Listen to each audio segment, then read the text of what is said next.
I took him golf recently. I thought, I'd never play this game. Old man's game, never do it, but my kids play, so I want to play with them. So I go out, and I do really well. I go out on this one day, and I out-power by my instructor. I'm feeling really proud. The next day, I'm not feeling so proud. I keep putting the ball in the water again. I'm so frustrated. Put down another one, put down another one. I don't care. I don't care what my score is. Let's do it. And finally, I was getting frustrated. He's going things like, ain't it a bitch? This is golf. And I'm going, bull. I said, you're a terrible instructor. I said, because I should at least be consistent at whatever shitty level I can achieve. I said, I know I'm not Tiger Woods, but I should be able to be consistent, and you're just telling me that it's difficult. Telling me it's difficult is not helping. Tell me what to do. He said, well, actually, you're only a little bit off. I said, could have fooled me. He said, no, you're about a millimeter or two off. I said, you're joking. He said, no, watch this. He said, I didn't teach you this yet.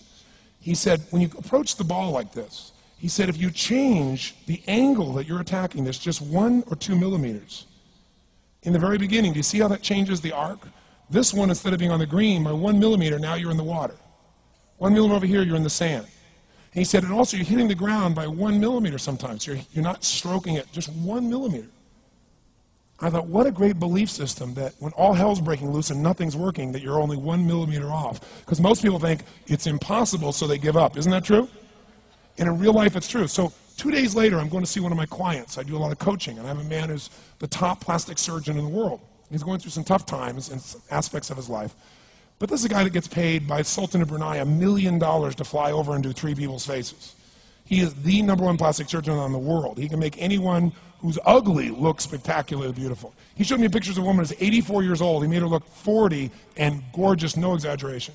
But you know what? I'm waiting for him in his office, and he's still in surgery. So he's got a new book he's creating to teach other surgeons around the world.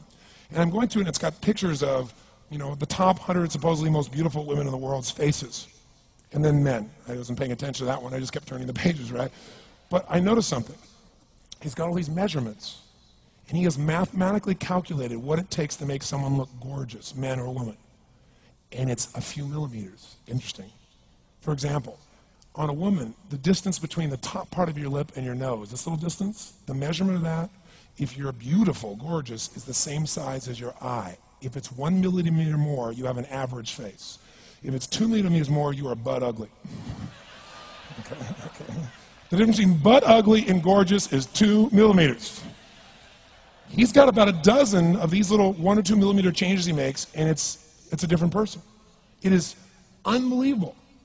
So a very powerful belief to leave today with would be, nothing's working, I'm 1 millimeter away. What little thing do I change? And when I do, it changes everything. Because I'm heading this direction, I make this little shift. You take that out an hour from now, a day from now, a week from now, a month from now, you have a totally different destination from that direction. But the 1 millimeter change, I'll show you one of them right now. Check this out. Stay in the state of certainty. Some of you lost it. Intensify it, whatever it takes. Make your move. Come on. Make your move. Say yes. Say yes. Say yes. Say yes. Now feel that in your body. Don't let go of it. Now watch. Here's the difference between being certain and being uncertain. Did you see that? Certain, uncertain. See if you can find that little spot between the two, where you drop just a little bit of your chest, and you feel it drop, and come back up, and drop it.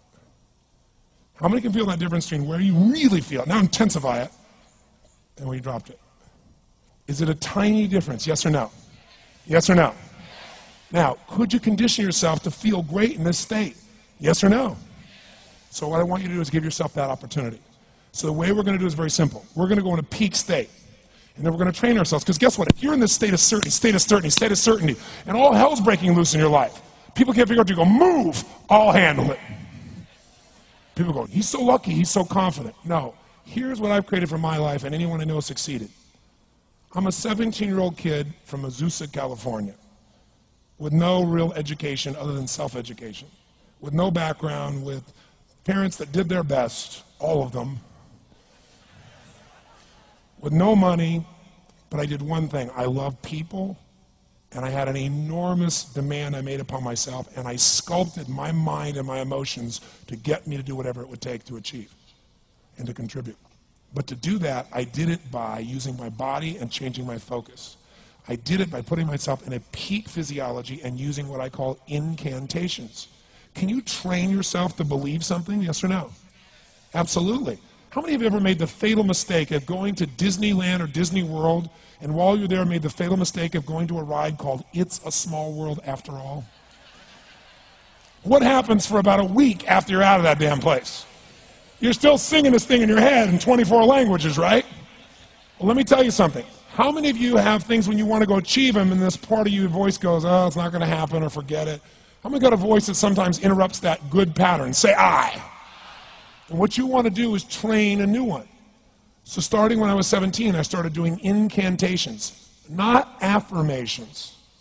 Affirmation, you go, I'm happy, I'm happy, I'm happy, I'm happy, I'm happy. What's the problem? You haven't changed your what? Your what? Physiology. If you don't change your physiology, you won't get anything.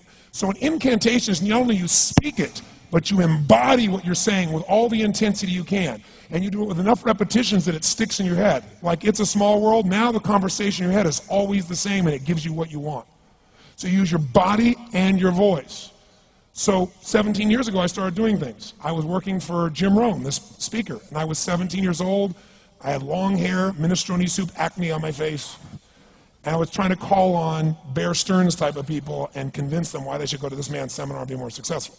I was driving a 1968 Volkswagen that I had earned at $40 a week as a janitor. The only way I did it was park far from the building and then go in, and I love people and I believe, but I put myself in state, and I was able to influence people that were far more successful than I was at the time. I would do something that I still do backstage and have done for 23 years because I don't hope I'm going to be in a good state, I demand it. So I do an incantation using my whole body. I'd say, I now command my subconscious mind to direct me in helping as many people as possible alive today to better their lives by giving me the strength, the emotion, the persuasion, the humor, the brevity, whatever it takes to show these people and get these people to change their lives now. And I would do that literally driving in my Volkswagen to a meeting in LA on the freeway for 40 minutes. People are looking at me, I'm screaming at the top of my lungs. They're going, I know he's a serial killer, I know he is. But by the time I entered that room, when two people meet, if there's rapport, the person who's most certain will always influence the other person. And I was totally certain, and they were trying to get revved up to certainty. Do you agree with this? Yes or no? I do another one because I was poor. I changed my mindset. I kept doing things, but I never got beyond it.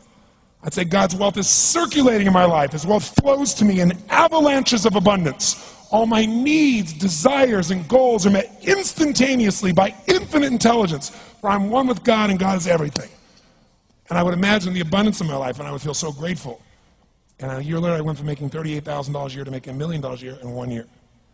But successful people do what failures won't. You follow me on this? You know?